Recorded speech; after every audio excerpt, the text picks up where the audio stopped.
HELOC or Cash Out Refinance? Which one is right for you?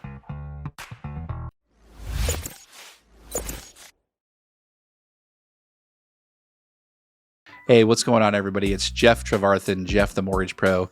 Thanks so much for watching. Let's jump right in today. Let's talk about doing a HELOC loan or a cash out loan, which is the better option for you. And at the end of the day, what I'm going to always tell you is that, let's run the numbers and figure out which is the right scenario for you. Let's go through the HELOC pros and cons first, and then we'll go through the cash out refinance pros and cons. So HELOC pros to start with. HELOCs have flexibility with them. And what I mean by that is that when you have a home equity line of credit, typically you can have what's called a draw period in the beginning. And that means you can move money on and off the line of credit.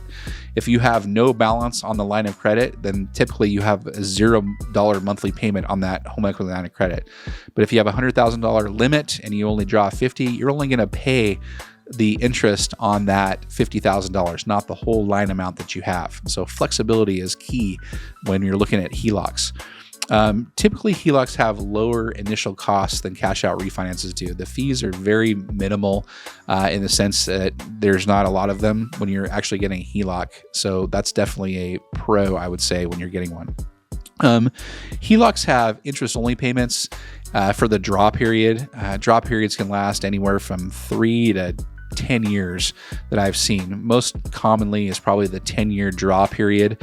And during that whole time where you can move money on and off the line of credit, you're actually able to make an interest-only payment. So if you're short 1 month, you can just make that interest-only payment. And then if you have more money in another month, you can pay principal down on that balance if you really want to. Okay. So that's a benefit for you to have the lowest payment possible with the interest-only payment.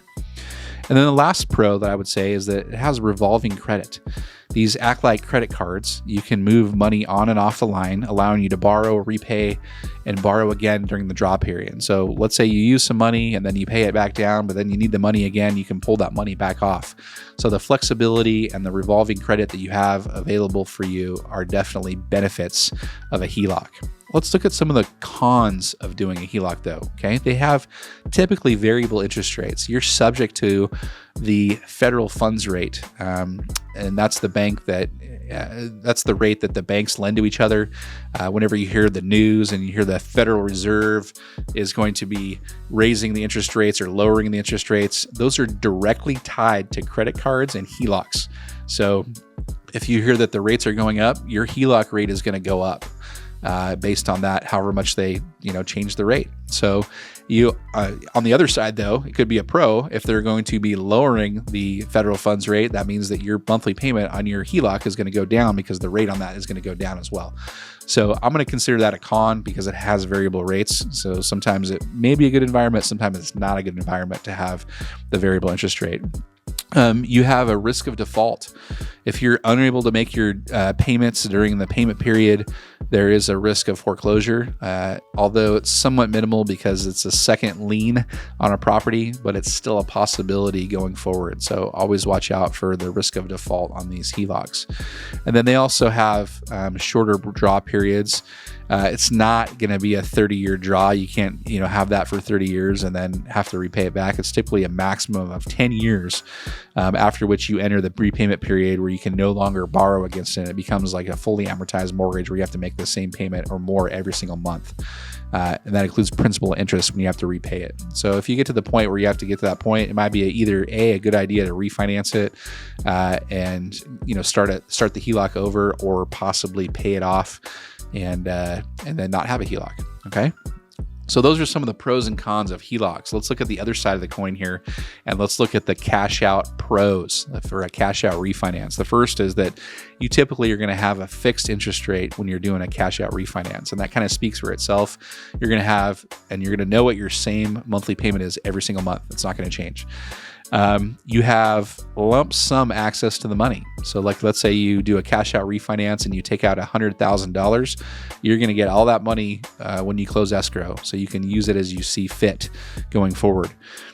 You have an extended repayment period. So when you borrow against your mortgage and you do a new mortgage, like a cash out refinance would do, whatever that new balance is, you have the entire life of the loan to be able to pay it off. You're going to be making your fixed monthly payments every single month, and you'll typically have 30 years to pay off that loan. So there's no interest only period or no accelerated payment like you would have on a HELOC.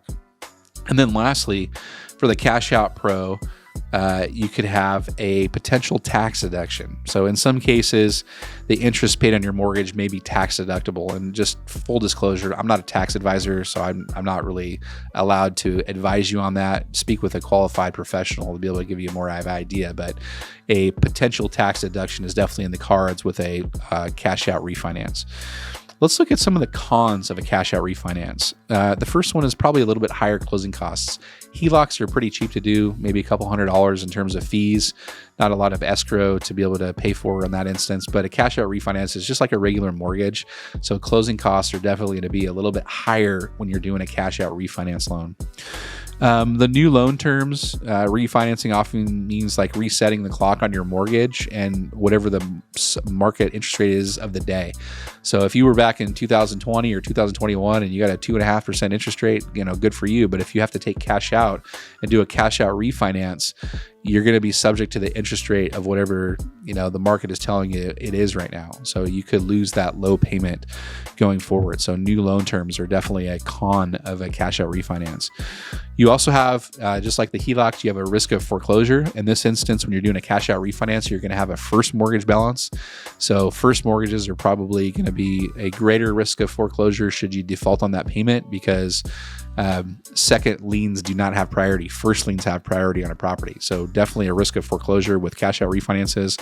And there's a lot less flexibility. That would be the last con that I have, meaning that once you've refinanced, you can't access additional funds going forward. You're stuck with whatever you took out.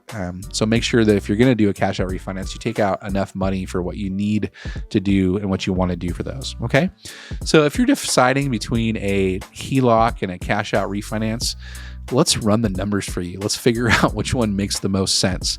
I've seen instances where the HELOCs make the most sense, and I've also seen instances where doing a cash out refinance makes the most sense. If you qualify for both of them, do me a favor, click on my calendar link down below. Let's schedule a time to talk about that and see if we can get you a nice analysis to determine what's the best option for you.